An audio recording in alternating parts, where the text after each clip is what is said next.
Nëse ndonjëherë ke veshur një palë sandale, ndoshta nuk ke ndalur të mendosh për vetë emrin. Është një fjalë kaq e thjeshtë e përditshme sa pothuajse duket e padukshme. Por, si shumë terma të zakonshëm, fjala sandale mbart një histori të gjatë të formuar nga gjuha, kultura dhe prakticiteti. Fjala nuk u shfaq rastësisht. Ajo evoluoi gjatë mijëra viteve, duke udhëtuar përmes qytetërimeve dhe gjuhëve të lashta përpara se të bëhej termi që përdorim sot. Në këtë video do të shohim pse quhen sandale, si ka ndryshuar fjala me kalimin e kohës dhe pse ka mbetur si emri universal për këtë lloj këpucësh të hapura dhe që lejojnë ajrosjen. Le të zhytemi menjëherë këtu në fjala sandale mund të gjurmohet deri në gjuhët e lashta, veçanërisht greqishten dhe latinishten. Ajo e ka origjinën nga fjala greke sandalon, e cila i referoi një lloj këpuce të hapur të bërë nga materiale të thjeshta si lëkura ose fijet e thurura. Ky term u përvetësua më vonë në latinisht si sandalia, duke ruajtur një kuptim të ngjashëm.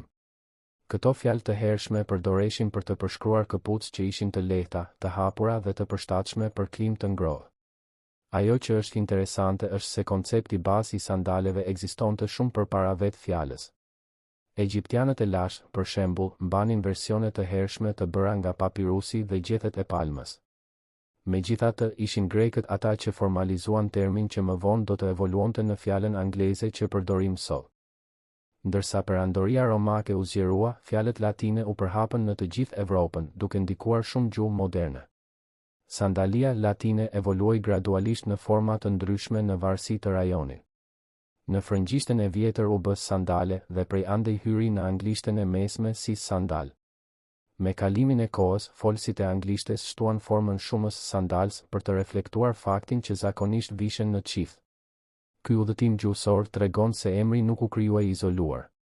Ai u formësua nga sheku i shkëmbimi kulturor, tregtia dhe migrimi. Qëndrueshmëria e rënjes së fjalës në gjuhë të ndryshme reflekton gjithashtu sa të njohura dhe të përhapura ishin këto këpucë. Kjo vazhdimsi tregon se objektet praktike shpesh mbajnë emrat e tyre përmes brezave me vetëm ndryshime të vogla. Një arsye pse emri sandale ka mbijetuar është sepse ai pasqyron drejt për drejt funksionin dhe dizajnin e këpucës. Sandalet përcaktohen nga struktura e tyre e hapur, zakonisht përbëhen nga një sholl e mbajtur në këmbë nga ripa. Ky dizajn i bën ato ideale për klima të nxehta ku ajrosja dhe rehatia janë thelbësore. Shoqëritë e lashta nuk i emërtonin objektet rastësisht. Ato shpesh zgjidhnin fjalë që përshkruanin si përdorej diçka ose si dukej ajo. Në këtë rast, termat origjinal grek dhe latin ishin të lidhur ngushtë me një stil specifik këpucësh. Kjo qartësi ndihmoi në ruajtjen e fjalës me kalimin e kohës. Edhe sot, kur dëgjon sandale, menjëherë imagjinon diçka të lehtë, të hapur dhe kasual. Sandalet janë veshur në shumë pjesë të botës, nga Afrika dhe Lindja e Mesme deri në Azi dhe Evropë. Pavarësisht kësaj pranie globale, fjala sandale u bë dominuese në anglisht për shkak të ndikimit të gjuhëve evropiane. Ndërsa rrugët tregtare u zgjeruan dhe kulturat ndërvepruan, termi u përhap së bashku me vetë produktin. Kolonizimi evropian dhe globalizimi e përforcuan më tej përdorimin e termave anglez në shumë rajone, përfshirë përhapjen e gjerë të fjalës sandale. Megjithatë, vlen të përmendet se shumë kultura ende kanë emrat e tyre për këpucë të ngjashme, duke reflektuar traditat dhe materialet lokale. Termi anglez thjesht u bë një standard global, veçanërisht në tregtinë dhe modën moderne. Edhe pse dizajni i sandaleve ka evoluar ndjeshëm, emri ka mbetur relativisht i pandryshuar. Sandalet e lashta shpesh bëheshin nga materiale natyrore si lëkura, druri ose fijet bimore, ndërsa versionet moderne mund të përfshin gomë, plastik dhe materiale sintetike. Stilet janë diversifikuar gjithashtu, duke filluar nga shapkat e thjeshta deri te dizajnet më të strukturuara me shumë ripa dhe sholla. Pavarësisht këtyre ndryshimeve, ideja thelbësore, një këpucë e hapur dhe që lejon ajrosjen, ka mbetur e njëjtë. Meqense dizajni bazë nuk ka ndryshuar në mënyrë dramatike, nuk ka pasur arsye të fortë për të ndryshuar emrin. Kjo qëndrueshmëri është një nga arsyet pse fjala sandale ka mbijetuar për shekuj pa u zëvendësuar nga një term i ri. Sot, fjala sandale mbetet relevante sepse vazhdon të përshkruajë qartë një kategori të veçantë këpucësh të përcaktuara nga dizajni i hapur dhe struktura e lehtë. Ndryshe nga emrat më specifik të këpucëve që shpesh zhduken me ndryshimin e trendeve, sandale ka mbetur fleksibël dhe i përdorshëm gjerësisht në stile, kultura dhe periudha të ndryshme. Ajo mund t'i referohet gjithçkaje, nga palë të thjeshta të bëra me dorë nga materiale natyrore deri te dizajnet e prodhuara në masë në modën moderne.